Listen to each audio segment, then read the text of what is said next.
Bom dia, pessoal. Vamos de BTC na manhã dessa quinta-feira, 27 de outubro, agora na Espanha, 11 horas e 10 minutos, no Brasil, 6 e 10 da manhã.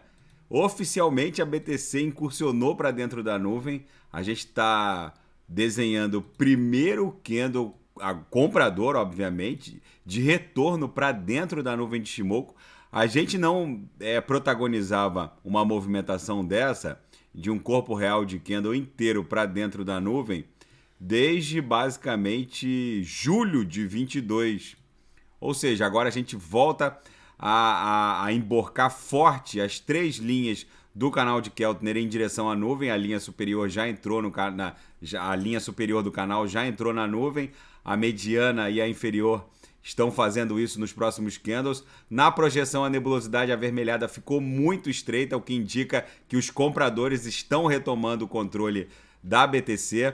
A gente está basicamente transitando ora pela banda superior do canal de Keltner, ora por cima do canal.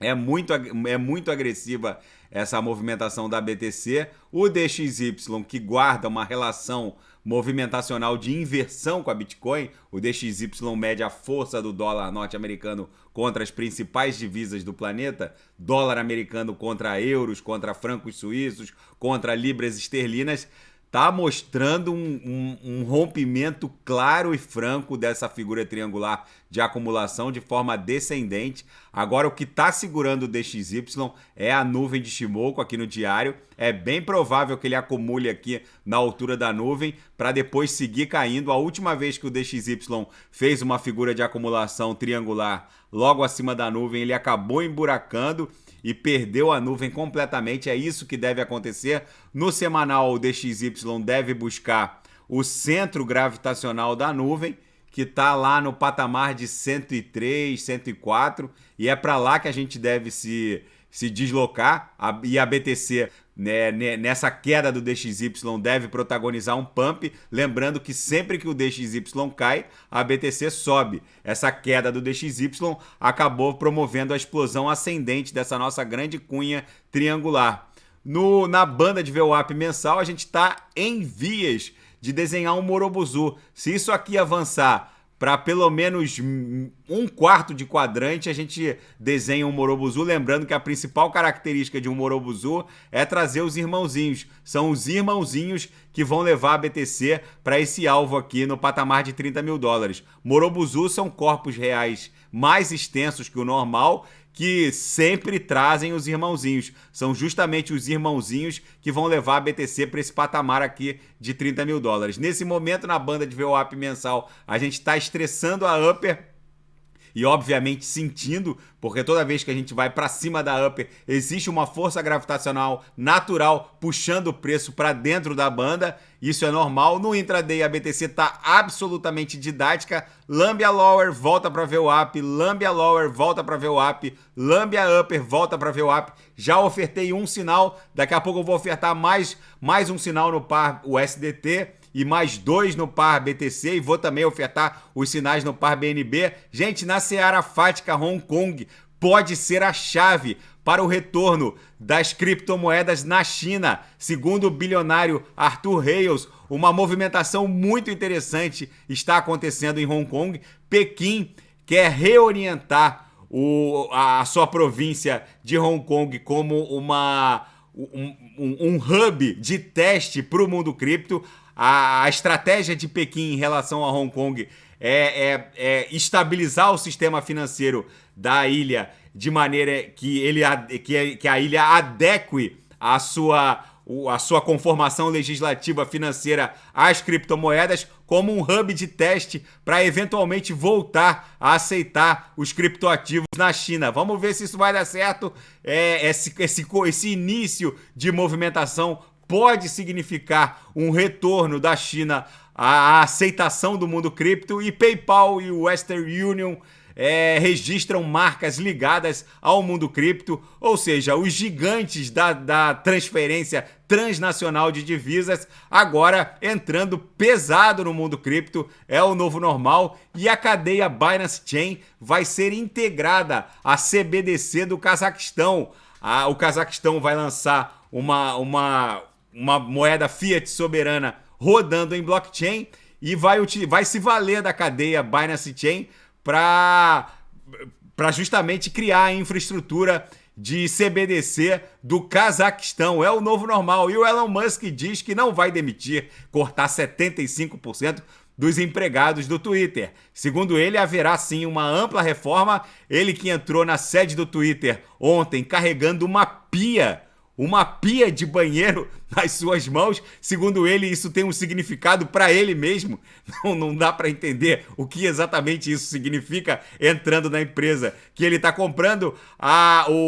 Os 44 bilhões de dólares que ele está pagando pelo Twitter vão ser disponibilizados agora a partir de sexta-feira. É o Elon Musk que diz que vai colocar o Twitter para rodar na Web3. A Dogecoin disparou porque possivelmente será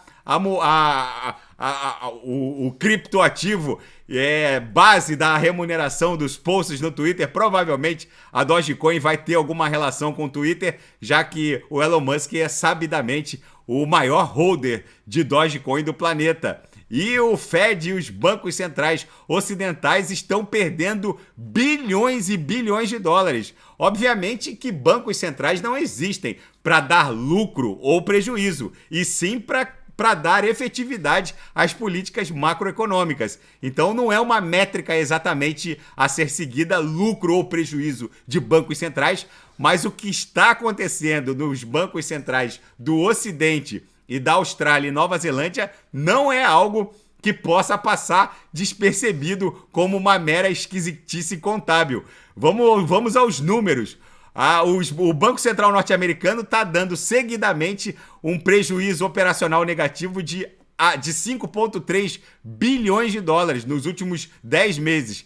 O Banco Central australiano registrou um prejuízo contábil de 36 bilhões de dólares australianos, que dá mais ou menos 23 bilhões de dólares norte-americanos nos últimos 12 meses. O Banco Central holandês registrou no mês passado nada menos que 8,8 bilhões de euros, 9 bilhões de euros ou 8,8 bilhões de dólares norte-americanos em prejuízo. O Banco Central suíço registrou uma perda de 95 bilhões de francos ou 95 bilhões de dólares norte-americanos nos primeiros 6 meses do ano. É o recorde para o Banco Central Suíço em termos de prejuízo operacional. A vice-governadora do Banco Central Australiano, respondendo a uma pergunta de jornalistas, disse que isso não impacta a capacidade operacional do Banco Central Australiano, afinal eles têm a possibilidade de criar dinheiro, o que nenhuma instituição tem. Enfim, que venha então a nova rodada de impressão de dinheiro. Se essa é efetivamente a solução para os bancos centrais continuarem operando, o fato é que esse quantitative tightening, esse aperto quantitativo startado pelo Banco Central norte-americano, não tem como se sustentar. O Mark Cabana, o guru do Bank of America e gestor de fundos, avisou que vem uma mega crise e colapso na liquidez dos títulos norte-americanos. Vamos ver como isso vai se desdobrar. Joe Biden enfrenta desafios para manter uma coalizão de apoio à guerra na Ucrânia. O consenso doméstico e internacional está mostrando sinais claros de desgaste, e as eleições de meio de mandato agora nos Estados Unidos, que vai eleger a próxima legislatura, se aproximam. Os europeus enfrentam uma perspectiva de um frio bizarro, sem gás natural. Enfim, a Casa Branca está enfrentando esse imbróglio, e a Alemanha está se afastando cada vez mais as suas decisões, né, em termos de energia, de política energética, está se afastando cada vez mais da França. Os dois países eram o norte da política macroenergética da zona do euro, e agora esse dissenso pode sim causar uma séria consequência no mundo geopolítico. Vamos ver como isso vai se desdobrar. O mundo tá maluco, a BTC tá mais pirada ainda, segue aqui forçando a nuvem de Shimoku. Nesse momento a gente está sentindo a força gravitacional do centro da nuvem. É normal isso, até porque coincide aqui com esse topozinho que precedeu aquele último dump da BTC. Se a gente superar 21.200, 21.300, na minha leitura a BTC só para nesse topozinho aqui em 25 mil. Se superar 25 mil, só vai parar nessa camada congestional em 30 mil. Tá bom, pessoal? Daqui a pouco eu volto com ADA, XRP, Shiba Inu e quem quiser sugerir alguma análise é só colocar nas mensagens abaixo. Grande abraço, até daqui a pouco.